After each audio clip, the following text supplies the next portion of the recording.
Udah nyampe mana nih film? Halo guys, balik lagi bareng gua PPMK, Profesor Perfilman Masa Kini.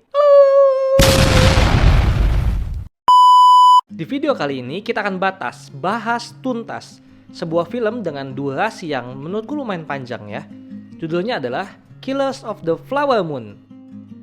Film ini dijadwalkan rilis tanggal 20 Oktober secara internasional dengan genre drama, crime, misteri, dan thriller. Durasinya 3 jam 26 menit dengan label restricted, yang berarti minimal 17 tahun ke atas yang boleh nonton film ini. Film ini disutradarai oleh Martin Scorsese, diproduseri oleh Martin Scorsese, Dan Friedkin, Bradley Thomas, dan Daniel Lupi. Martin Scorsese dibantu penulisan ceritanya oleh Eric Roth. Ada sebuah keunikan dari production house yang membiayai pembuatan film ini. Kedua production house ini adalah Paramount Pictures, kita sudah sering mendengarnya, lalu yang kedua adalah Apple Studios. Apple, perusahaan ini ternyata mulai merambah dunia perfilman selain menyediakan gadget yang biasanya suka kita pakai. Jajaran casting dari film ini gak kaleng-kaleng. Yang pertama ada Leonardo DiCaprio, yang kedua ada Robert De Niro, lalu ada Lily Gladstone, John Lithgow, dan Brendan Fraser. Ide dasar film ini diangkat dari sebuah buku yang ditulis oleh David Grant yang merupakan sebuah kisah nyata, di mana di tahun 1920-an terjadi sebuah misteri pembunuhan berantai di Amerika. Pada kala itu, kaum Indian Osage dibunuh di tempat di mana mereka tinggal, yaitu di Oklahoma. Kenapa dibunuh? Ternyata di tempat mereka tinggal ada sebuah pusat atau sumber dari minyak bumi. Dan di situ banyak orang kulit putih yang mencoba untuk mengambil alih kepemilikan dari semua sumber itu. Dari sini juga merupakan sebuah cikal bakal dari adanya FBI di Amerika. Beberapa fun fact tentang film ini. Yang pertama adalah budget yang diajukan oleh Martin Scorsese bukan budget yang kecil, yaitu 200 juta dolar.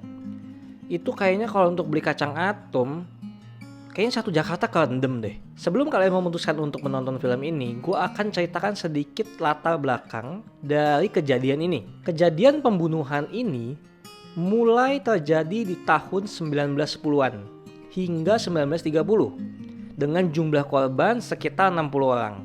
Lah, gak banyak-banyak amat sebenarnya 60 orang mah ya. Tapi ternyata saat itu Oklahoma adalah tempat kecil yang tidak mau dihuni oleh orang kulit putih. Sehingga orang Indian lokal masih dibebaskan untuk tinggal di situ. Lalu ada sebuah keluarga yang menemukan sumber minyak bumi ini. Karena kita tahu dari zaman dulu sampai zaman sekarang minyak bumi adalah komoditi yang terbilang mahal. Itu membuat keluarga ini menjadi kaya. Akhirnya mereka bisa tinggal di mansion. Lalu dia mengirimkan anaknya ke Eropa untuk belajar. Karena pada saat itu untuk sekolah ke Eropa itu sangat susah. Dan hanya orang-orang yang benar-benar kaya yang bisa berangkat ke sana. Tapi sayangnya orang kulit putih yang melihat kejadian ini, mereka mulai merasa iri. Mereka mulai dengki dan memikirkan bagaimana caranya untuk mendapatkan sumber dari penghasilan ini. Dan gilanya bagaimana cara orang kulit putih ini menghabisi keluarga orang Indian ini gak masuk akal. Lalu bagaimana cara pembunuhan ini terjadi? Mereka memulai dengan pernikahan antara orang kulit putih dengan orang Indian lokal. Lalu pelan-pelan lambat laun masing-masing keluarga dari orang Indian ini diracun sedikit demi sedikit sampai akhirnya mereka mati. Jadi gak ada tuh yang mereka langsung datang dengan banyak orang tembak-tembakin atau apa, enggak.